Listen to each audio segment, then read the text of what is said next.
الرحمن الرحيم الحمد لله رب العالمين والعاقبة للمتقين ولا عدوان إلا على الظالمين والصلاة والسلام على من لا نبي بعد أما بعد. சங்கைக்குரியவர்களே, 2025 12ஆம் மாசம் 20ஆம் தேதி நடைபெற்ற டஸ் காட் எக்ஸிஸ்ட் என்ற இந்த டாபிக்ல நடைபெற்ற டிபேட்டினுடைய 2வது ரவுண்டை தான் நாங்கள் இதுல பார்க்க போறோம். யாரெல்லாம் இந்த வீடியோவை பார்க்குறீங்களோ அவங்க முதலாவது ரவுண்டை பார்க்கலாட்டி கட்டாயமா அந்த வீடியோவை பார்த்துக்கோங்க. ஏனென்றால் இந்த டிபேட்டை எந்த அளவு டிரான்ஸ்லேட் பண்ணி அதை தெளிவாக உங்களுக்கு முன்வைக்கிறதுக்குரிய நோக்கம், அதை நீங்கள் சரியான முறையில் விளங்கினீங்கன்றால் தான் எது சத்தியம் இது அசத்தியம் என்றதை சரியான முறையில் விளங்கலாம். இல்லாட்ட எல்லாம் சொல்கிறாங்க என்றதுக்காக வேண்டி இவர் தான் மகளை கொண்டு பேசினது அதனால் அவர் தான் சரியாக இருக்கும் என்றதை நாங்கள் முடிவெடுக்கிறது இல்லை. நாங்கள் அதற்காக வேண்டித்தான் இவ்வளவு தெளிவாக முடிந்த அளவு அல்லாஹ்வினுடைய உதவியுடன் நாங்கள் இதை உங்களுக்கு தெளிவுபடுத்துறோம். எனவே கட்டாயமாக இதனுடைய முதலாவது வீடியோவை பார்த்துட்டு இதை பாருங்க. ஏனென்றால் இது 2வது ரவுண்டாக இருந்தாலும் முதல் ரவுண்டும் தொடர்பாகத்தான் வருது. முதல் ரவுண்டு கேட்கப்பட்ட கேள்விகள் சில விடயங்களுக்கு பதிலாகத்தான் இந்த ரவுண்டும் அமைந்திருக்குது என்றதுனால கட்டாயமாக அந்த வீடியோவும் பாருங்க. இந்த ரவுண்டு பேசக்கூடிய 2 பேருக்கும் 7 நிமிடங்கள் கொடுக்கப்படுவது. அதற்கு பிறகு ரிபட்டல் ரவுண்ட் அமைப்பில் 5 நிமிடங்கள் கொடுக்கப்படுவது. எனவே முதலாவதாக தன்னுடைய வாதாட்டத்தை வைக்கிறதுக்கு பதில் கொடுக்கறதுக்காக வேண்டி முஃப்தி ஷமாயில் அந்நதவி ஹஃபிலவுல்லா அவங்க வாராங்க. வந்து அவங்களுடைய பதில ஸ்டார்ட் ஆக்குறாங்க. அவங்க கூறுறாங்க, ஜாவித் அக்தர்னு சொல்லக்கூடிய தன்னுடைய எதிர்வாதியான அவரை பார்த்து சொல்றாங்க, நீங்க அடிக்கடி சொல்றீங்க நான் ஃபைத் பிலீவ். ஃபைத் என்றால் என்ன? பிலீவ் என்றாலும் ஃபைத் என்றாலும் அடுத்த நாளைக்கு தெரியும், நம்பிக்கை. ஆனால் நம்புறது. ஆனால் அந்த ஃபைத்துக்குரிய சரியான ஒரு விளக்கத்தை நீங்க எனக்கு தரலன்னு சொல்லுங்க. ஆனா நான் தந்துட்டேன். நான் இதுக்கு முன்னால் உள்ள என்னுடைய வாதாட்டங்கள்ல தந்துட்டேன். நல்லா விளங்கிக்கோங்க, ஃபைத் ஆய்ந்தாலும் பிலீவ் ஆய்ந்தாலும் அதுல சரியை நீக்கி பிழையை நீக்குது. எனவே நாங்க இந்த இடத்துல ஃபைத்தோ பிலீவோ பத்தி பேச வரல, மாற்றமாக ட்ரூத்தை பத்தி உண்மையை பத்தி பேச வேண்டியிருக்கிறோம். டஸ் காட் எக்ஸிஸ்ட், கடவுள் இருக்கின்றானா இல்லையான்ற அந்த வாதாட்டத்தை தான் பண்ணிக்க வந்திருக்கிறீங்க, ஃபைத்தோ பிலீவோ பத்தி பேச வரல. எனவே நீங்க கடவுள் இருக்கின்றான் என்ற விஷயத்தை அது நீங்க ஃபைத்தா எடுத்துக்கொண்டாலும் எனக்கு பிரச்சனை இல்லை, பிலீவா எடுத்துக்கொண்டாலும் பிரச்சனை இல்லை. எங்களுடைய டாபிக் கடவுள் இருக்கின்றானா இல்லையான்னு வாதாடுதான். எனவே அந்த விஷயத்துக்கு நாங்க வருவோம். அடுத்த விஷயமாக அவன் கூறுறாங்க, நீங்க சொல்றீங்க மதங்கள் கேள்வி கேட்பதை விட்டும் தடுக்கின்றது என்று. நிச்சயமாக அது ஒரு பொழுதும் அப்படி ஆகிறதுக்கு வாய்ப்பு இல்லை. ஏனென்றால் ஏதாவது ஒரு மதம் கேள்வி கேட்பதை விட்டு தடுக்கின்றதாக இருந்தால் அது ஒரு தவறான விதி. மனிதன் தான் நிச்சயமாக அவன் கேள்வி கேட்கணும். கேள்வி கேட்கறதுனாலதான் அவன்கிட்ட இம்ப்ரூவ்மெண்ட், அவன்கிட்ட முன்னேற்றம் ஏற்படும். எனவே ஏதாவது ஒரு மதம் கேள்வி கேட்பதை விட்டு தடுக்குது என்று சொன்னால் அது நிச்சயமாக ஒரு தவறான விடயமாகத்தான் நாங்களும் கருதுகிறோம். ஆனால் ஒரு விஷயத்தை விளங்கிக் கொள்ளணும், கேள்வி என்றது கடவுள் இருக்கின்றான் என்ற ஒரு இடத்தில், மதத்தை பின்பற்றக்கூடிய ஒரு விதத்தில் மாத்திரமாக மாட்டாது. மாற்றமாக கடவுள் இல்லை என்று சொல்லக்கூடிய ஏத்தியஸ்டர்கள் கூட உங்களிடத்திலும் கேள்வி கேட்கப்படும். அதே போன்றுதான் அடுத்த ரவுண்டு நம்மள்கிட்ட விசேஷமான கேள்விகளையும் கேட்க வைக்கணும். எனவே நீங்க அதுக்கு பதில் தருவீங்கன்னு நான் நினைக்கின்றேன். எனவே கேள்வி என்பது வெறுமனே கடவுளுடைய விஷயம் மட்டும் இல்லை, துனியா சார்ந்த விஷயத்திலும் கேள்விகள் கேட்கப்படும், அறிவு சார்ந்த விஷயத்திலும் கேள்விகள் கேட்கப்படும். எனவே கேள்வி என்பதை தடுக்கிறதுக்கு யாராலும் முடியாது. நிச்சயமாக கேள்வி என்று கேட்கப்படத்தான் வேண்டும் என்ற விஷயத்தை சொல்றாங்க. இதுக்கு பிறகு இன்னொரு கருத்தை நீங்க சொன்னீங்க, இந்த யூனிவர்ஸ எட்டர்னல் என்று நீங்க கூறுறீங்க இல்ல, ஏன் இது ஒரு எட்டர்னலான விடயம், அதாவது இதுக்கு ஒரு முடிவே இல்லாத விடயம் இல்லைன்னு ஏன் கூற வேண்டிய விஷயத்தை கேட்டீங்க. நல்ல வருங்க சகோதரர்களை, இது ஒரு லாஜிக்கலான கேள்வியே இல்லை. ஏன் காரணம் என்றாக்க யூனிவர்ஸ் என்ற அதுல நீக்குது, இது டைம் அண்ட் ஸ்பேஸ், டைமையும் அதாவது நேரத்தையும் இடத்தையும் வைத்து பின்னி தொடர்பு வைக்கக்கூடிய ஒன்று. எனவே ஒரு விடயம் இன்னொரு விடயத்தின் பால் தொடர்பு, இன்னொரு விடயத்தின் பால் தேவை இருக்குது என்று சொன்னால் அதுக்கு நாங்க சொல்லுவோம் அது ஒரு கண்டிஞ்சன், அதாவது மக்களின் பால் தேவைப்படக்கூடிய நிர்பந்திக்கப்பட்டிருக்கக்கூடிய ஒரு விடயம் என்று சொல்லுவோம். எனவே மக்களின் பால் நிர்பந்திக்கப்பட்டிருக்கக்கூடிய ஒரு விடயமாக இருந்தால் அதுக்கு நிச்சயமாக ஆரம்பம் என்று. எனவே ஆரம்பம் ஒன்று இருந்தால் முடிவென்றது என்று நீக்கும். எனவே ஆரம்பமும் முடிவும் வாய்க்கக்கூடிய ஒன்று ஒரு நாளும் நிரந்தரமாக நீக்கல. ஆரம்பம் என்று இருந்தால் முடிவெண்டிக்க போகுது, எனவே அது நிரந்தரமாக வைக்கல. எனவேதான் நாங்கள் இதனை கான்டிஞ்சென்ட் என்று சொல்லிட்டோம். எனவே இதனை முடிவும் ஆரம்பம் இல்லாத முடிவும் இல்லாத ஒன்றின் போல் இது பெற்று சேர வேண்டும். அதுதான் நெசசரி பீயிங் என்று சொல்லக்கூடிய கடவுள். நிச்சயமாக இருந்து ஆக வேண்டும் என்ற ஒரு விடயம். எனவே ஒவ்வொரு விடயமும் இறுதியில் அங்க போயிட்டுதான் முடியுது என்பதையும் நாங்க வழங்கிக் கொள்வோம். அதே போல இன்னொரு விஷயம் சொன்னீங்க, நான் எத்தனையோ மத புத்தகங்களை படிச்சிருக்கிறேன், ஆனா எந்த ஒரு மத புத்தகமும் டைனோசரை பத்தி கூறப்பட்டதே இல்லை என்ற விஷயத்த சொல்லியிருந்தீங்க. நல்லா நினைக்கணும் சகோதரர்களே, நானும் எத்தனையோ மேத்தமெட்டிக்ஸ் புக்ஸ்களை படிச்சிருக்கிறேன். ஆனா எந்த ஒரு மேத்தமெட்டிக்ஸ் புக்ஸ்லயும் டைனோசரை பத்தி சொல்லப்படவில்லை. டைனோசரை பத்தி சொல்லப்படவில்லை என்றதுனால மேத்தமெட்டிக்ஸ் புக்ஸ் என்பது ஒரு வீணான விடயமா, எந்த ஒரு பிரயோஜனமற்ற விடயமானு கேட்டா இல்ல. ஏன்னா மேத்தமெட்டிக்ஸ் நச்சுடைய விஷயம் சப்ஜெக்ட் டைனோசரை பத்தி தெளிவுபடுத்துறது இல்லை. அதே போலதான் மத புக்கு என்று சொல்வது, மதம் சார்ந்த புத்தகங்கள் என்று சொல்றது இது தன்னை படைத்தவனை பற்றி, கடவுளை பற்றி, நல்ல கெட்ட விடயங்களை பற்றி, மக்களுடைய வாழ்க்கை முறைகளை பற்றி, நல்ல விடயங்களை பற்றி கற்றுக்கொண்டு கொடுத்திருக்கக்கூடிய புக் தான் மத புத்தகம் என்று சொல்றது. எனவே அதனுடைய டாபிக் இல்ல சைக்கிள் எவ்வாறு செய்வது, டைனோசர் எவ்வளவு காலம் இந்த உலகத்துல வாழ்ந்தது, அது எப்படி செய்வது, இது எப்படி செய்வது என்று சொல்வதில் அதனுடைய விடயம் நல்ல விடயங்களை சொல்லிக் கொடுக்கிறது, கடவுளை பற்றி சொல்லிக் கொடுக்கிறது. எனவே சப்ஜெக்ட் இல்லாத ஒரு விஷயத்த அந்த புக்ல வரணுமான்னு கேட்டால் தேவையில்லை. எனவே டைனோசரை பத்தி அதனாலதான் மத புத்தகங்களையும் கூறப்பட்டில்லை. இன்னொரு விஷயம் கூறுறாங்க, மதங்கள் என்பது சயின்ஸ்க்கு எதிரானது அப்படின்னு சொல்றாங்க. அப்ப அதுக்கு பதில் கொடுக்குறாங்க, மதம் என்பது ஒரு பொழுதும் சயின்ஸ்க்கு எதிராக இருக்க முடியாது. அப்படி மதம் என்பது சயின்ஸ்க்கு எதிராக இருந்தால் அது ஒரு பிழையான விடயம் தான். ஏனென்றால் எங்களுடைய பேக்ரவுண்ட், அவர் சொல்றாரு, எங்களுடைய பேக்ரவுண்ட் எடுத்து பார்த்தா நம்ம சயின்ஸ் தான் இருக்கணும். சயின்ஸ்காண்டி எவ்வளவு முயற்சிகளையும் செய்து கொண்டிருக்கிறோம். அப்படி கூடிய நேரத்துல நாங்கள் சயின்ஸுக்கு எதிரானவர்கள் இல்லாத இருக்கக்கூடிய இல்லை.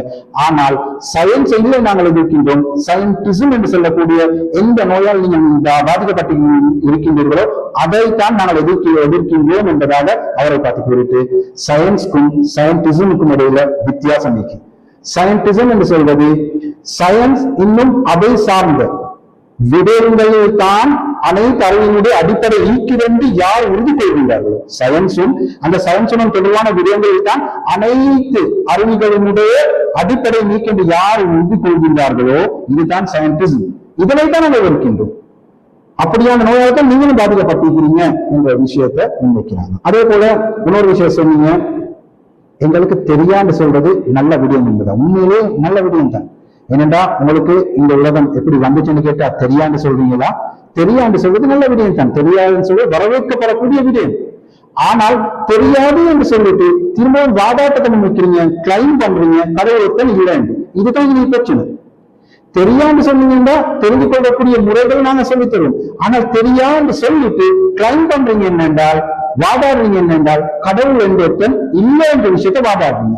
எனவே நீங்க கடவுளத்தன் இல்லை என்று இது நெகட்டிவான விஷயம் இருந்தாலும் வாதாடினால் யாரு பாசிட்டிவா இருக்கிறவங்க ஆதாரம் வைப்பாங்களோ, ஆதாரம் காட்டுவாங்களோ, இருக்குதுன்னு சொல்லக்கூடிய ஆதாரம் காட்டுவாங்களோ, நெகட்டிவா போகக்கூடிய நீங்களும் நிச்சயமாக ஆதாரம் காட்டித்தான் ஆக வேண்டும். ஏனென்றால் பிலோசபிக்கலி படி யாராவது ஒருவர் பாசிட்டிவா ஒரு விஷயம் இருக்குன்னு சொல்லி ஆதாரம் சொன்னால் ஆதாரம் எப்படி காட்டணுமோ, ஒரு விடயம் இருக்குது என்று சொன்னால் தத்துவ கலையின்படி அவர் ஆதாரம் காட்டணும் என்பதை போல இல்லைன்றோட நிச்சயமாக அதை நெகட்டிவா இல்லைன்னு சொல்லக்கூடிய ஆதாரம் காட்டுத்தான் ஆகணும். அதுக்கு ஒரு உதாரணத்தை நான் ஸ்கூல் என்பதாக குறிப்பிட்டு சொல்றாங்க. ஒரு ரூம் இருக்குது. இந்த ரூமில் யாராவது இருக்கின்றாரான்னு ஒருவர் கேட்டால் அவர் சொல்லிட்டாருன்னா எனக்கு தெரியா என்று சொல்லிட்டாருன்னா எந்த ஒரு பிரச்சனையும் இல்லை. அவருக்கு தெரியா, அதுக்கு பிறகு அவரை போர்ஸ் பண்ண முடியாது. நீங்க தெரியாதுன்றதும் ஆதாரம் காட்டுங்கன்னு சொல்ல முடியாது. ஆனா அவர் கிளைம் பண்றாரு, இல்ல என்ன சொல்றாரு, அந்த ரூமில் ஒருத்தர் இருக்கின்றார் என்று சொல்றாரு. இருக்கின்றார் என்று பாசிட்டிவா சொன்னாலும் நிச்சயமா அவர் ஆதாரம் காட்டணும். அந்த ரூமில் ஒருத்தர் இருக்கின்றான் என்று சொல்றது ஒரு கிளைம். அவர் சொல்றாரு கட்டாயமா, அதாவது ஒருத்தர் இருக்கின்றார் என்று சொல்றது ஒரு வாதாட்டம், கிளைம். சோ அவரை கட்டாயமா அதுக்கு ஆதாரம் காட்டணும்.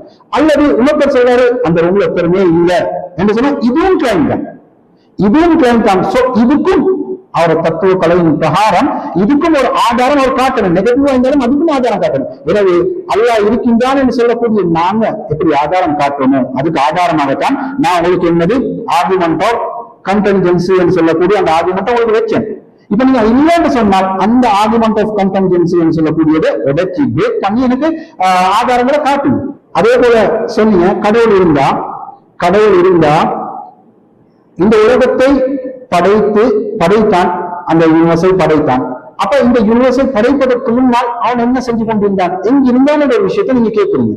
அதாவது இந்த வாதாட்டத்தை, இந்த கேள்வியை அவர் போன இதுல கேட்டாரு.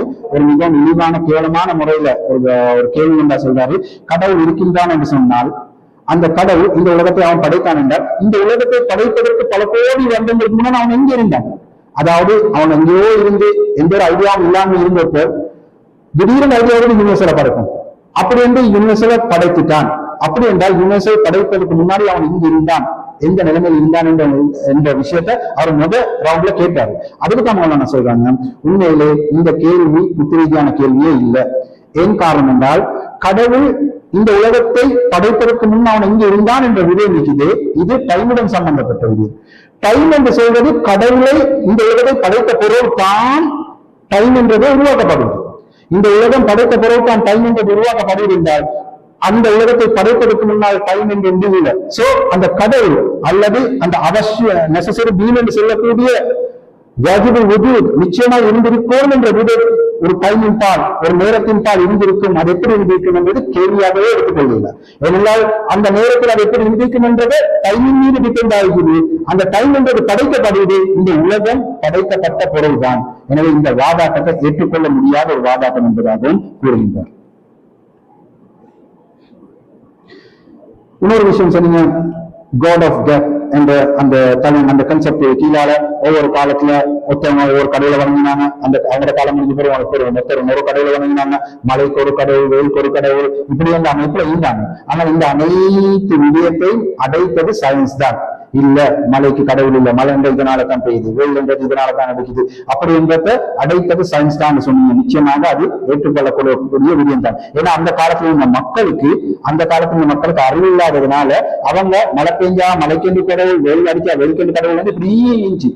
அந்த கெப்பை அந்த இதை இல்லாமக்கியது சயின்ஸ் தான் என்ற விஷயத்துல எந்த ஒரு பிரச்சனையும் இல்லை. ஆனால் அதனை சயின்ஸ் செய்ததனால கடவுள் என்ற ஒருவன் இல்லையான்னு கேட்டால் அதுக்கு இது பதிலாக ஆகாது இந்த சயின்ஸ் என்ற. ஏன் காரணம் என்றால், சயின்ஸ் என்று சொல்வது அது எம்பெரிக்கல் எவிடன்ஸ் மூலமாக வரக்கூடிய அந்த ரிசல்ட்டை தான், அந்த முடிவை தான் வெளியாகுது சயின்ஸ் ஆக.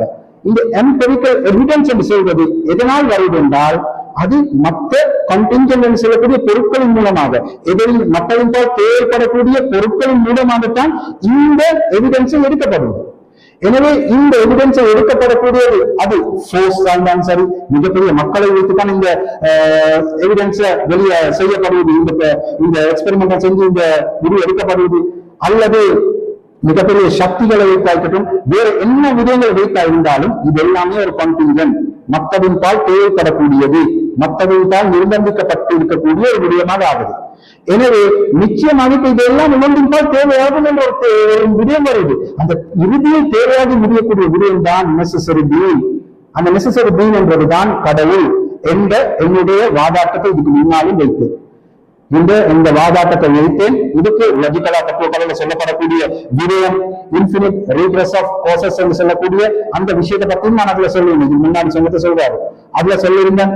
அதுல இது ஒரு தொடர்ச்சியா போகுது அவன் அதற்கு பின்னாடி அதுக்கு பின்னாடி இது இப்படி போயிட்டு கொண்டே இருக்குது. ஓகே, இதை ஏற்றுக்கொள்ளும். ஆனால் இது எந்த விதமா ஏற்றுக்கொள்ளும் என்று கேட்டால், கன்செப்டுவல் ஏற்றுக்கொள்ளும், அதாவது கருத்து ரீதியா ஏற்றுக்கொள்ளும். ஒன்றுக்கு பின்னாடி ரெண்டுக்கு பின்னாடி 3 அப்படி வந்து போகுது, ஓகே ஏற்றுக்கொள்ளும். ஆனால் பிராக்டிகலி அதே போல ரியாலிட்டியா ஏற்றுக்கொள்ளும் கேட்டால் அதை ஏற்றுக்கொள்ள முடியாது. அதுக்குரிய ஆதாரத்தை உங்களுக்கு கேட்டால் அப்படி முடியும் என்றால் அதனைத்தான் நான் கூறினேன், ஆர்குமெண்ட் ஆஃப் கண்டென்ஜென்சி என்று. அதுக்கு நீங்க எந்த ஒரு பதிலும் உங்களுக்கு கொடுக்கல, எனவே அதுக்கு பதில கொடுங்க.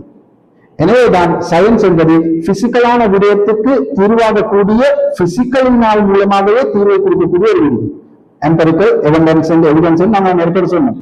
ஆனால் கடவுள் என்று சொல்றது நான் பிசிக்கல், மெட்டபிசிக்கல், ரியாலிட்டியான, புத்திக்கு அப்பாற்பட்ட, இவரை புத்தியால் சிந்திக்கப்பட முடியாத யதார்த்தமான ஒன்று என்றதை நாங்கள் விளங்கிக் கொள்வோம் என்ற விஷயத்தை சொல்லிட்டு அவருடைய வாதாட்டத்தை முடிக்கிறார்.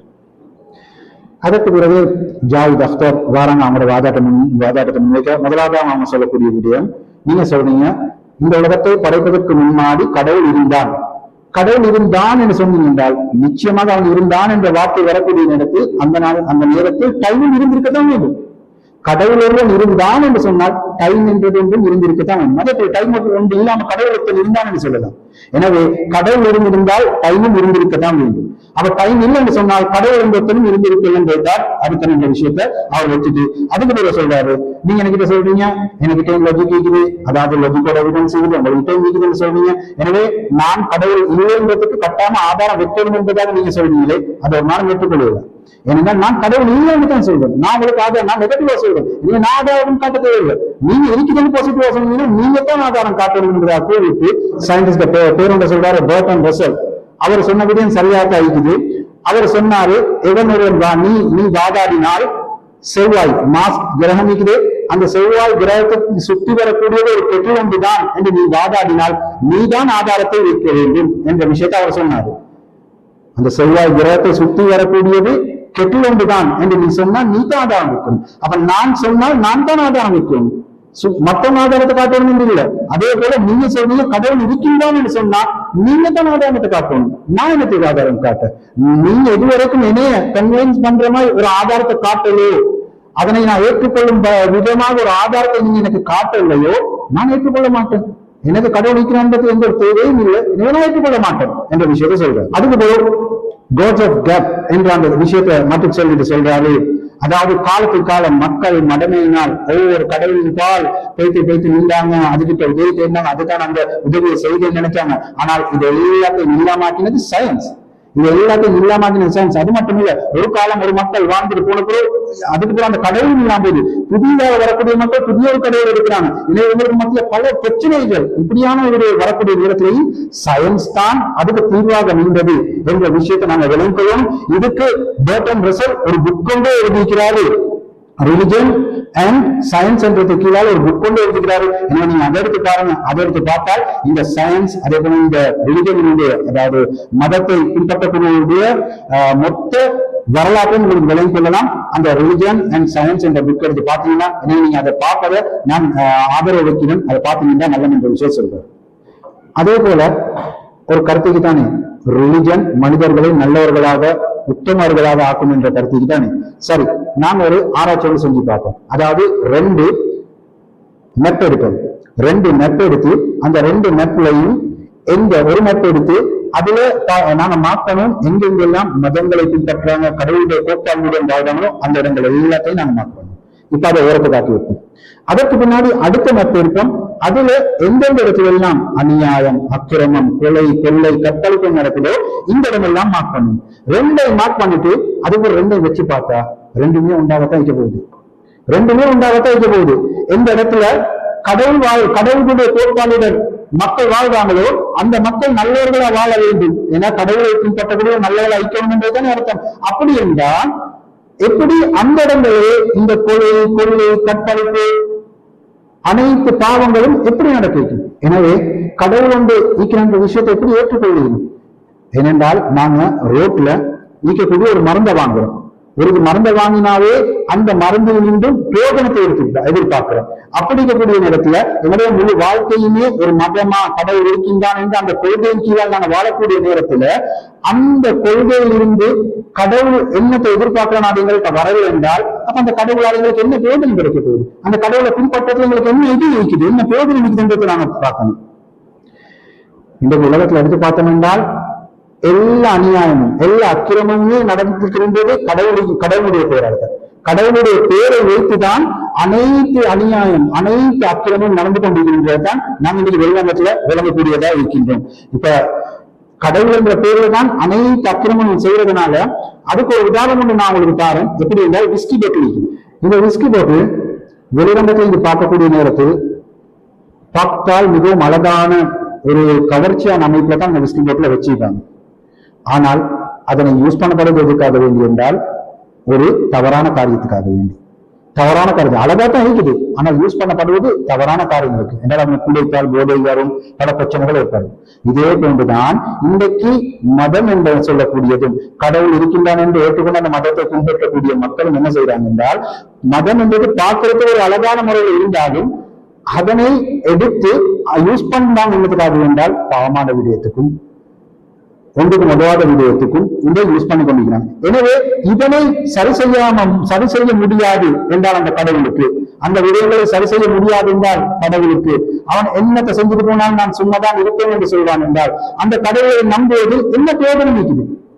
உண்மையிலே ஒரு ரோட்ல இருக்கக்கூடிய ரோட்ல நாங்க வாங்கக்கூடிய ஒரு மருந்துக்கே ஒரு பிரயோஜனம் இருக்குது, அதுல இருக்க ஒரு பிரதிபலனங்களை கிடைக்குது என்றால் நாங்க இன்றைக்கு வாழ்க்கையில் எடுத்து நடக்கக்கூடிய இந்த கடவுளில் ஒரு பிரயோஜனம் இல்லை என்றால் அப்ப நாங்க அதை பின்பற்றுவது இது குறைஞ்சது ஒரு சின்ன பிரயோஜனம் நானும் பின்பற்றுவோம். அது ஒரு பிரயோஜனம் இல்லைன்றதுனாலதான் எப்படி விஸ்கி போட்டில பாக்குறதுக்கு அழகாக அது பிரயோஜனமா யூஸ் பண்ணப்படாதோ அதே போல வெளிரங்கத்துல மார்க்கம் என்றது ஒரு பாக்குறதுக்கு அழகாக இருந்தாலும் அதனை ஒரு யூஸான நியூஸ்லெஸ்ஸா தான் மக்கள் யூஸ் பண்றாங்க. அதனாலதான் நானும் அதை பின்பற்றதில்லை. அப்படி அவங்க எனக்கு தேவையில்லை என்றது நான் முடிவெடுத்திருக்கிறேன். நான் உங்களுக்கு இன்னொரு விஷயத்தையும் கூறுகிறேன். யாரு மதம் முடிவராய்க்கிறாரோ, அதாவது மதம் கொள்கை, அதாவது கடவுள் கொள்கையுடன் மதத்தில் நல்ல மனிதனாக நாங்க சொல்லணும் தீன்தாரி ஆகிறாரோ, இப்படியானவர்கள் நான் அதிகமான முறையில் ரெஸ்பெக்ட் பண்ணுவேன். காரணம் என்னென்றால், நாங்கள் நல்லதாவதை விட, கடவுள் இல்லை என்று சொல்றவங்க நல்லதாவதை விட, ஒரு நல்ல மனிதர்களால் ஆகுவதை விட, கடவுள் இருக்கின்றான் சொல்றவங்க நல்ல மனிதனாக ஆகுவது மிகவும் கஷ்டம், மிகவும் கஷ்டம். ஏன்னா அவன் நல்லவனாக ஆகல, இந்த கடவுள் இருக்கிறான் என்று சொல்லியே அவன் மிகவும் பெரிய அநியாயக்காரனாக ஆகிறான் ஒழிய, கடவுள் இருக்கிறான் என்று சொல்லிட்டு ஒரு நல்லவனாக ஆகிறான் என்றால் அது மிகப்பெரிய விஷயம். எனவே அப்படியான ரெஸ்பெக்ட் பண்ணக்கூடியவர்களாகவும் இருக்கின்றேன் என்ற விஷயத்தையும் சொல்றேன். இந்த உலகத்தில் இருக்கக்கூடிய ஒவ்வொரு விஷயத்துக்கும் ஒரு லிமிட் ஒன்று இருக்குது. எங்களுக்கு பார்க்கலுமானது ஒரு லிமிட். இந்த அளவு தூரம் தான் பார்க்கணும், இந்த அளவு வேகத்துல தான் ஓடணும், இந்த அளவு வேகம் தான் சாப்பிடலாம் என்றதுக்கு ஒரு லிமிட் இருக்குது. இதே போன்றுதான் இப்ப எங்களோட சைக்கோலஜிக்கா நாங்க பார்க்கக்கூடிய நேரத்துல எங்களுக்கு எங்களோட புத்தி என்ன சொல்லும், இதே போல எங்களுக்கும் இபாதத் செய்வதற்கும் தன்னுடைய கடவுளுக்கு வணக்க வழிபாடு செய்வதற்கும் ஒரு லிமிட் தானே என்றத ஒட்டோவா என்ற உள்ளத்துல போட்டு. இப்ப இவன் என்ன செய்வான், காலையில எழும்புவான், வணக்க வழிபாடில் ஈடுபடுவான். வணக்க வழிபாடில் ஈடுபட்டுட்டு இப்ப அவன் வெளியால் போகக்கூடிய என்ன சொல்லுவான், இன்றைக்கு இந்த கோட்டாவும் நான் நிரப்பிட்டேன், என்னுடைய கடவுளுக்கு நான் என்ன செஞ்சு நான் வணக்கம் செய்யணுமோ அதை நிரப்பிட்டேன், இனிமேல் மற்றவனை பத்தி எந்த ஒரு டோன் கேர், அவனை பத்தி கணக்கெடுக்கவும் தேவையில்லை, அவன் எப்படி நாசமா போனா எனக்கு பிரச்சனை இல்லை என்ற தன்மை ஒரு உள்ளத்துல ஒட்ட வரும். இவருடைய கோட்டா முடிஞ்சு இவர் என்ன செய்யணுமோ அந்த நன்மைகளை செஞ்சுட்டாரு, இப்ப மத்தவன் எப்படி போனாலும் பரவாயில்லைன்னு நினைப்பாரு. ஆனால் கடவுள் இல்லை என்று சொல்லக்கூடிய நாங்கள் அப்படி இல்லை. நாங்க என்ன செய்வோம், எங்கட கோட்டாவை நாங்க எப்படி செஞ்சு கொள்ளணும், அதுக்காக வேண்டி நாங்க வெளியே போகக்கூடிய நேரத்துல ஒரு கஷ்டப்படக்கூடிய மனிதர்களுக்கு உதவி செய்வோம், ஒரு விதவ பெண்களை வந்து அவருக்கு உதவி செய்யும், சாப்பாடுகள் எடுத்துக்கணும், இப்படியான விடயங்களை செஞ்சு நாங்க எங்கட கோட்டாவை நினைச்சுக்கொள்ள பார்ப்போம். ஆனால் கடவுளை பின்பற்றவங்க என்ன செய்வான், கடவுளை நான் வணங்கிட்டோம், என்ன செஞ்சு இது இந்த கோட்டா முடிஞ்சிருச்சு, இது திரும்பவும் நான் எது நல்லதும் செய்ய தேவை, இப்ப இந்த கோட்டா நிறைஞ்சிருச்சு தானே இது ஒரு தோட்டா உள்ளத்துல வரும். எங்களுக்கு அப்படி இல்லை. எனவேதான் கடவுளை பின்பற்றுவதை கடவுளை பின்பற்றாத நாங்கள் தான் மிகவும் பெஸ்டா வைக்கிறோம். எனவே என்னுடைய கடைசி சொல் என்னென்றால், யாரெல்லாம் கடவுளை பின்பற்றி அவர்களுடைய விவாதத்தை வணக்க வழிபாடுகளை செய்கின்றார்களோ, எக்ஸ்ட்ரீமான முறையில் செய்கின்றார்களோ, இவங்க எல்லாம் ஒன்றுக்கு உதவான அமைப்புல தான் செஞ்சு கொண்டிருக்கிறாங்க. எந்த ஒரு போகமும் இல்லாம செய்யறாங்க. கடவுள் என்றதுக்காக வேண்டிய கடவுளுக்காக வேண்டிய கடவுளுடைய கடமைகளை செஞ்சுட்டு இந்த மக்களுக்கு எந்த ஒரு வழியும் செய்வதில்லை, எந்த ஒரு ஹெல்ப்பும் செய்வதில்லை. மிகப்பெரிய அநியாயத்தை, கடவுளுக்கு நல்லதா இருக்கிறாங்க, மக்களுக்கு மிகப்பெரிய அநியாயம் செய்யக்கூடியவராக ஆகியிருந்தாங்க. எனவே அவர்களை விட நாங்கள் சிறந்தவர்கள் என்ற வாதத்தை அவரும் முன்வைக்கிறார். அடுத்ததாக ரிபட்டல் ரவுண்ட், இதில் 5 நிமிடம் கொடுக்கப்படும். முதலாவதாக முஃப்தி சாப் அவங்க வாராங்க, வந்து அவங்களுடைய வாதத்தை முன்வைக்கிறாங்க, சொல்றாங்க. முதலாவது இந்த ஜாவித் அக்தர் சாப் அவர்களுக்கு நாங்க கடவுள் என்ற கன்செப்ட் என்னன்னு புரிய வைக்க வேண்டும். ஏனென்றால் அவரு கடவுள் என்றால் என்னன்றது அந்த கன்செப்டே தெரியாம இருக்கிறார் என்று சொல்லணும். அவர் சொல்றாரு, கடவுள் இருந்தால் நேரம் இருந்திருக்கணும், கடவுள் இருந்தால் நேரம் இருந்திருக்கலாம். ஏன்னா நேரம் என்றதே ஆரம்பிக்கப்படுவது உலகம் படைத்த பெறும், இந்த யூனிவர்ஸை படைத்த பெறும். கடவுள் இருந்தால் நேரம் இருந்திருக்கணும் என்று சொன்னால் அப்ப என்னத்துக்கு அந்த நேரத்தை அவன் படைத்திருக்கணும் தெரியுது. கடவுள் இருந்தால் அவனுக்கு ஒரு இடம் ஒன்று இருந்திருக்கணும் என்று சொன்னால் திரும்ப அவன் ஒரு ஸ்பேஸை ஏன் படைத்திருக்கணும். அப்படி அவனுக்கு டைமும் ஸ்பேஸும் வேணும் என்று சொன்னால் அவன் நெசசரி பீயிங் என்று சொல்லக்கூடிய, எப்பொழுதுமே நித்திய ஜீவியா இருக்கக்கூடிய, வாஜிபு வஜூத் என்று சொல்லக்கூடிய ஒரு விடயமா அவன் ஆக மாட்டான். அவனும் இவன்பால் தேவைப்படக்கூடியவனாக ஆகிவிடுவான். எனவே கடவுள் என்று சொல்லக்கூடியவன், இந்த நெசசரி பீயிங் ஆனவன், அவன் இவன்பால் தேவையற்றவன். அது டைம் ஆகிக்கட்டும், இடம் ஆகிக்கட்டும். எனவே அப்படியான விஷயத்தை பத்தி நாங்க பேசுறோம். இவர் சொல்ற மாதிரி கடவுள் இருந்தால் டைம் இருக்கணும் என்றால் அவன் கடவுள் டைமின் பால் தேவைப்படுகின்றான். அப்ப அவனுக்கு நெசசரி பீன் ஆகலாம், அவனும் கண்டின்ஜென்ட் சொல்லக்கூடியதுக்குள்ள செஞ்சிருவான். எனவே நாங்க அந்த டைமும் ஸ்பேஸும் தேவையற்ற நெசசரி பீனான ஒரு விடயத்தை பத்தி பேசுறோம் என்பதை அவர் முதலாவது விளங்கிக் கொள்ளணும். இரண்டாவது, பேர்டன் ரசல் அவங்க சொன்ன பேர்ல ஒரு உதாரணம் ஒன்று சொன்னாரு. உண்மையில எனக்கு இந்த கேட்க பார்க்கக்கூடிய நேரத்துல சிறப்பு தான் வருவது. காரணம் என்னென்றால், முதலாவது நாங்க தரக்கூடிய நாங்க பேசக்கூடிய விடயத்திலே டிஃபரெண்ட் வித்தியாசத்தை தெரிந்து கொள்வது கட்டாயமாக இருக்குது. மாச சுத்தி ஒரு கெட்டு சுத்துது என்று சொன்னால் இதுக்கு நாங்க சொல்லுவோம் இமேஜினேஷன். இது ஒரு கற்பனை. மாசு இருக்குது, அதாவது செவ்வாய் கிரகம் இருக்குது, அதை சுற்றி வருவது ஒரு கெட்டு என்று சொல்றது இது ஒரு இமேஜினேஷன். நாங்க இப்ப பேசிக்கொண்டிருக்கிறது இருக்குது, இது தர்க்க ரீதியாக தேவையான உண்டு, லாஜிக்கலுக்கு தேவையான உண்டு, நான் வைக்கக்கூடிய ஆதாரத்துக்கு தேவையான ஒரு விஷயத்தை தான் நான் இப்ப பேசிக் கொண்டிருக்கிறேன். லாஜிக்கல் நெசசிட்டி என்று சொல்லக்கூடிய விஷயத்தை இமேஜினேஷனுக்கும் லாஜிக்கல் நெசசிட்டிக்கும் நிறைய வித்தியாசம் தெரியாட்டி இதுக்கு நாங்க என்ன செய்யணும்? அது ஒரு இமேஜினேஷன், அதை விட்டுருங்க, அதுக்கு நாங்க ஆதாரம் காரணம் வேற விஷயம். ஆனால் லாஜிக்கல் நெசசிட்டி என்றது அது கடவுளுடைய விஷயம் தொடர்பான விஷயமாக இருக்கிறதுனால நிச்சயமாக நான் அதுக்கு ஆதாரம் காட்டித்தான் ஆகணும் என்ற விஷயத்தை சொல்கிறாங்க. அதே போல திரும்பவும் அவர் இதுல கூறினாரு, அவரோட வாதாட்டத்துல கடவுளை ஏற்றுக்கொள்ளக்கூடியவர்கள் சயின்ஸ்க்கு எதிரானவர்கள் என்று அதுக்கு நான் பதில கொடுத்துட்டேன். அதுக்குரிய திரும்ப இதன் பேசக்கூடிய இடமும் இல்லை. இதுக்கு இன்னும் வேணும்னா நாங்க வேற ஒரு இடத்துல அதுக்கு ஒரு டிபேட்டை போட்டு அதுக்கு நாங்க ஒரு பதில பிடிச்சு கொள்ளலாம். இன்னொரு விஷயத்தையும் நான் இந்த இடத்துல முன் வச்சுக் கொள்றேன். அதாவது நீங்க சொன்னீங்களே 2 நெட் எடுக்கணும் விஷயம், இந்த ஹோம்ஒர்க்கை நான் ஏற்கனவே செஞ்சு பார்த்துட்டேன் சார். நீங்க சொல்லும் போதே நான் செஞ்சு பார்த்துட்டேன். நானும் 2 நெட் இருக்கேன். ஒன்றுல ஒரு நெட்ல மிடில் ஈஸ்ட் எதுல மார்க்கம் கடவுள் இருக்கின்றான் மதம் என்று சொல்லி மதங்களோட வாழ்றாங்களோ அப்படியான மிடில் ஈஸ்ட் ஒரு பக்கமும், இன்னொரு பக்கம் யூரோப்ல எது லிபரல் வாதம் எல்லாமே ஃப்ரீடமா விட்டு கொண்டு போகுது, அதே எத்திசம் இருக்கக்கூடிய அப்படியான யூரோப் கண்ட்ரில நெட்டையும் எடுத்தேன். 2 நெட்டையும் வச்சு இப்ப நீங்க சொன்ன மாதிரி நான் செக் பண்ணி பார்த்தேன். எவ்வளவு பெரிய உண்மை வெளியாகுச்சு என்றால் இந்த உலகில் அதிகமான ரேப்பிங் கேஸ், அதிகமான கற்பழிப்பு நடப்பது யூரோப்பில் தான் என்பது எனக்கு தெரிய வந்துச்சு. ஏன்?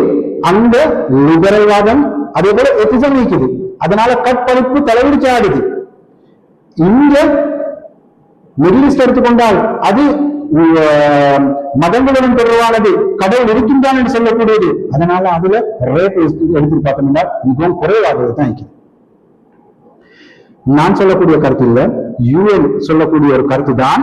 அதாவது யூரோப்பில் வாழக்கூடிய ஒர்க் செய்யக்கூடிய பெண்கள் இருக்கின்றார்களே, அது 100க்கு 81% பெண்கள் செக்சுவல் ஹராஸ்மெண்ட்டுக்கு உள்ளாக்கப்பட்டிருக்கின்றார்கள், அதாவது பாலியல் வன்கொடுமைக்கு உள்ளாக்கப்பட்டவர்களாக இருக்கின்றார்கள் தான் என்பதாக யூஎனுடைய கருத்து. இது நான் வீட்டால கொண்டாந்த கருத்தோ என்னுடைய ஜெய்பால போட்ட கருத்தோ இல்லை, யூஎன் சொல்லக்கூடிய கருத்து என்ற விஷயம் சொல்றேன்.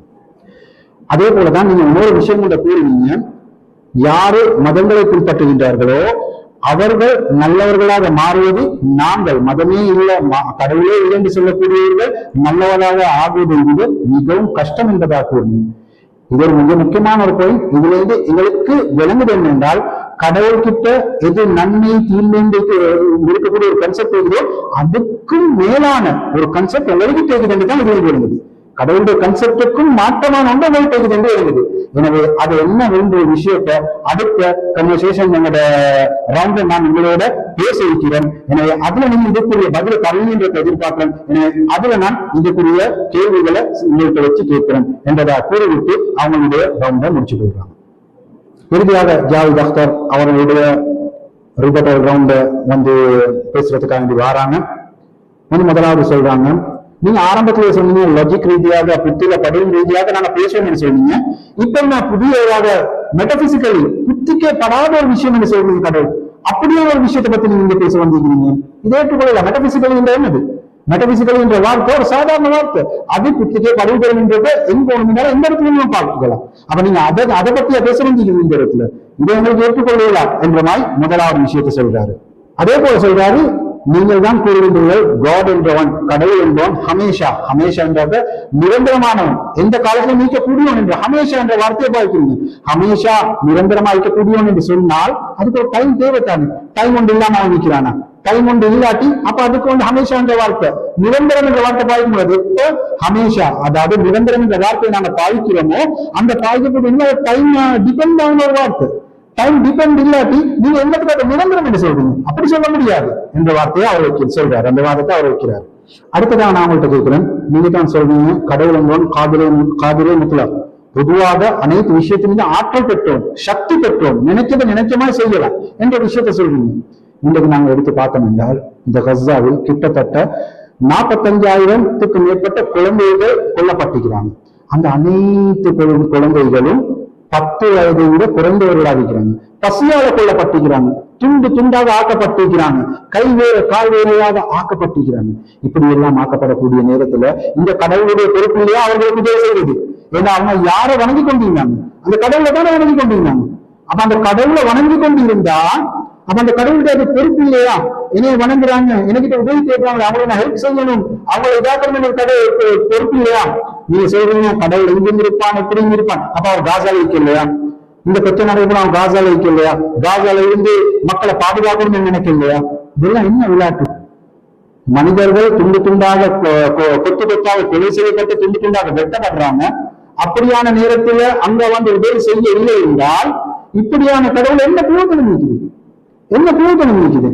உண்மையிலே சொன்ன போனால் இதை விட எங்களுடைய பிரைம் மினிஸ்டர் மோடிஜி சிறந்தவர் என்று தான் சொல்லணும். ஏன்னா அவர் ஏதாவது உதவி சரி இவர்கள் தான் செய்யறாங்க. ஆனால் அந்த உதவியை கூட இந்த கடவுளை செய்யவில்லை. அப்படியான கடவுள் என்ன பிரயோஜனம்? சரி, இப்படியான அநியாயங்கள் நடந்து கொண்டிருக்குது. உலகம் முழுவதும் இப்படியான அநியாயங்கள், அக்கிரமங்கள், கொலை, கொள்ளை, கற்பழிப்பு நடந்து கொண்டிருக்குது. இப்படி நடந்து கொண்டிருக்கிற நேரத்துல நீங்க இந்த வார்த்தையை சொல்ல வேணாம், இல்ல அவன் அனைத்தையும் பார்த்து கொண்டிருக்கிறான், அனைத்து செய்யக்கூடிய இந்த விடயங்களுக்கும் அவன் தண்டனை கொடுக்கக்கூடியவனாக இருக்கின்றான் என்ற விஷயத்தை நீங்க சொல்ல வேணும். ஏனென்றால் அப்படி பார்த்து கொண்டிருக்கிறான், அவன் கூலி கொடுப்பான் என்று சொன்னால் எதற்காக நீங்க துவா கேட்கிறீங்க? நீங்க துவா கேட்கறீங்க, துவான்னு சொன்னால் கடவுளை அழைக்கிறீங்க. ஒவ்வொருவரும் கடவுளை அழைத்து கடவுளை எனக்கு அதை செய்து துவா கேட்கிறீங்களே, அவன்கிட்ட கேட்கிறீங்களே, அவன்கிட்ட கேட்டா அர்த்தம் என்னது? அவனுக்கு வந்து இன்வால்வ் ஆகி அந்த பிரச்சனையை தீர்த்து வைக்கலாம் என்றதான் அர்த்தம். அதுக்காக தான் துவா கொண்டு வருது. கடவுளை அழைத்து கேட்கிறது என்று வருவது, கடவுள் அவனுக்கு சில விஷயம் தெரியாம இருந்தாலும் நாங்க துவாவின் மூலமாக அழைப்பு மூலமா அவனை தெரியப்படுத்துறதுக்கு தான் வெற்றி வச்சுக்குது. எனவே அப்படி இருந்தா அவன் வரணும். அவன் அப்பயும் வரவில்லை. அவன் அப்பயும் வந்து இந்த மக்களுக்கு உதவி செய்யவில்லை. ஒருவருக்கு ஒரு வேலை ஒண்ணுண்டா துவா கேட்கிறாரு, கடவுள் என்கிட்ட கேட்டான், அதனால நான் அந்த வேலையை அவனை பிடிப்பேன். கேட்காதவனே கொடுக்க மாட்டான். ஒருத்தர் நல்ல மனைவி வேணும்ன்றக்காண்டி துவா கேட்கிறாரு, கடவுளிடம் கேட்கிறாரு, இந்த கடவுள் நல்ல மனைவியை கொடுக்கிறார். ஒருத்தர் தனக்கு கிரீன் கார்டு கிடைக்கணும், அமெரிக்கால நான் வாழ போற நீங்க கிரீன் கார்டு கிடைக்கணும், என்னுடைய குழந்தைகளுக்கு கிரீன் கார்டு கிடைக்கணும் என்று துவா கேட்கிறாரு, கடவுள் அழைக்கிறாரு. அதெல்லாம் செய்யணும் அந்த கடவுளுக்கு, அதெல்லாம் கொடுக்கணும் என்றால் இன்றைக்கு இவ்வளவு பெரிய அநியாயம், அக்கிரமம், இப்படியான கொள்ளைகள் நடந்து கொண்டிருக்குது. கொத்து கொத்தாக மனிதர்களை கொண்டு கொண்டிருக்கிறாங்க என்றால் இந்த நேரத்துல அனைத்தையும் அறிந்தவனாகிய, அனைத்து மீதும் ஆற்றல் பெற்றவன், அனைத்தையும் பார்த்து கொண்டிருக்கக்கூடியவன், அனைத்தையும் செயல்படுத்திக் கொண்டிருக்கக்கூடியவன், அனைத்து விஷயங்கள் மீது சக்தி பெற்றவனாய்க்கூடியவன் ஏன் வந்து இந்த விடயங்களுக்கு உதவி நீங்க துவா கேட்டு நான் வரவில்லை? அப்ப இது ஒரு மிகப்பெரிய ஒரு சந்தேகத்தை ஏற்படுத்தக்கூடிய விடயமா இல்லையா? உண்மையிலேயே நான் ஒரு இடத்தை ஆட்சி செஞ்சு கொண்டிருக்கிறேன். அதாவது அந்த கடவுள் என்றவன் இந்த உலகத்தை அகிலத்தை ஆட்சி செஞ்சு மாறி ஒரு கிங்காக இருக்கிறான். அப்படியான அவனுடைய ஆட்சி காலத்தில் இங்கு இப்படியான அநியாயம், அக்கிரமங்கள் எல்லாம் நடந்து கொண்டிருக்கிறது என்றால் அதனை அவன் நிப்பற்றதுக்கு முயற்சி செய்யணுமா இல்லையா? அப்படி அவன் முயற்சி செய்யலாட்டி இதனை விட கேவலமான, இழிவான, தாழ்வான விடயம் என்னவாக போகுது? கேவலம் தானே. தான் ஆட்சி செய்யக்கூடிய இடத்திலேயே தனக்கு கண்ட்ரோல் பண்ணலாட்டி இதை விட கேவலம் என்ன ஆயிக்குது என்பதை கூறிவிட்டு அவருடைய வாதாட்டத்தையும் முடித்து விட்டாரு. இது வந்து 2வது ரவுண்டை தான் நாங்க இப்ப பார்த்து இருக்கிறோம். இந்த 2 ரவுண்டையும் பார்க்கக்கூடிய நேரத்துல நாங்க நல்லா தெளிவா பார்த்தீங்கன்னா விளங்குது, இந்த ஏத்தியஸ்டா இருக்கக்கூடியவங்க, அதாவது கடவுள் இல்லைன்னு சொல்லக்கூடியவங்க வெறுமனையே லாஜிக் எல்லாம் பேச மாட்டாங்க, சும்மா எமோஷனல். அது ஆரம்பத்திலேயே மௌலானா சொல்லிட்டாங்க. இதுக்குள்ள பதில் எல்லாம் அடுத்த கன்வர்சேஷன் அவங்களோட ரவுண்ட்ல கொடுக்கப்படும், அதை நாங்க உங்களுக்கு எடுத்து சொல்லுவோம். அப்ப பாருங்க, தனி எமோஷனலும் அதுவும் இதுவும் தான் பேசுவாங்க. லாஜிக்கா, ஒரு சயின்டிபிக் ரீதியா, ஒரு மக்களுக்கு தெளிவுபடுத்துற மாதிரி சொல்ல மாட்டாங்க, சும்மா கதை பேசுற மாதிரி போயிடுவாங்க. அதை லாஜிக்கா பேசி தெளிவுபடுத்தணும் என்ற எந்த ஒரு அவங்களுக்கு இதுவும் இல்லை. ஏன்னா அவங்க சரியான ஆதாரம் இல்லை. அதைத்தான் நான் ஆரம்பத்தில் சொன்னேன். அவங்க வெறுமனையே பவுண்டேஷனே இல்லாம வீடுகள் கட்டக்கூடிய, பல மாடிகளை கட்டக்கூடிய மக்களை போன்றவர்கள் என்ற உதாரணத்தை நான் ஆரம்ப வீடியோவில் சொல்லிக்கிறேன்.